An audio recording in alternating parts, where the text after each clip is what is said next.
EPA will make you feel happy and peaceful. We know that consuming EPA can help with anger.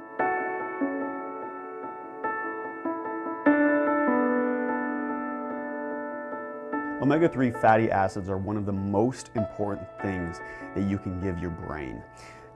They say that it was the high omega-3 diet of people that lived around the coasts that is what helped pre-humans to evolve into who we really are today as these very intelligent human beings with the brains that we do have. Now the problem is the modern American diet has shifted away from a high omega-3 diet to a high omega-6 diet. So looking at what omega-3 does for you, the two main kinds of omega-3s that your body and brain uses, EPA and DHA.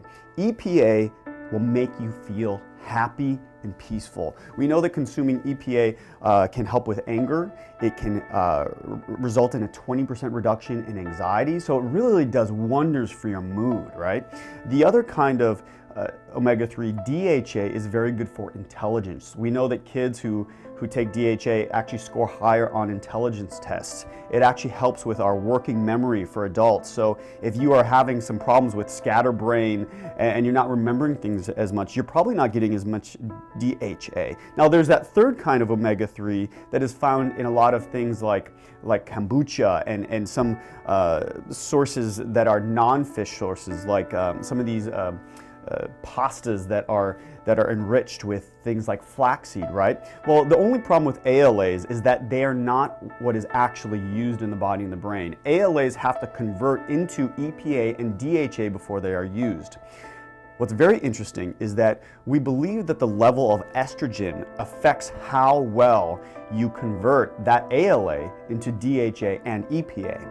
And the higher level of estrogen, the better that conversion is. That means that women are always going to convert that better than men, but it also means that women, as estrogen levels start to decline as women get older, the less of that omega-3 that you need to actually feel better that you are actually getting from that same source. So when people drink some kombucha and there's 2,500 milligrams of omega-3s and you think, oh, I'm done for the day or I'm done for the week, I don't need to have any wild salmon this week. Well, guess again, because that 2,500 milligrams of ALA, you may not be getting any or very little of the EPA and the DHA that you need, which is why we really need to go to those wild-caught fish sources, or for vegetarians going to algae protein supplements. It'll do wonders for your mood, it'll do wonders for your brain, and it'll even help you to look better, and your skin will glow, and you're going to feel better if you really invest in those omega-3s and all the health benefits.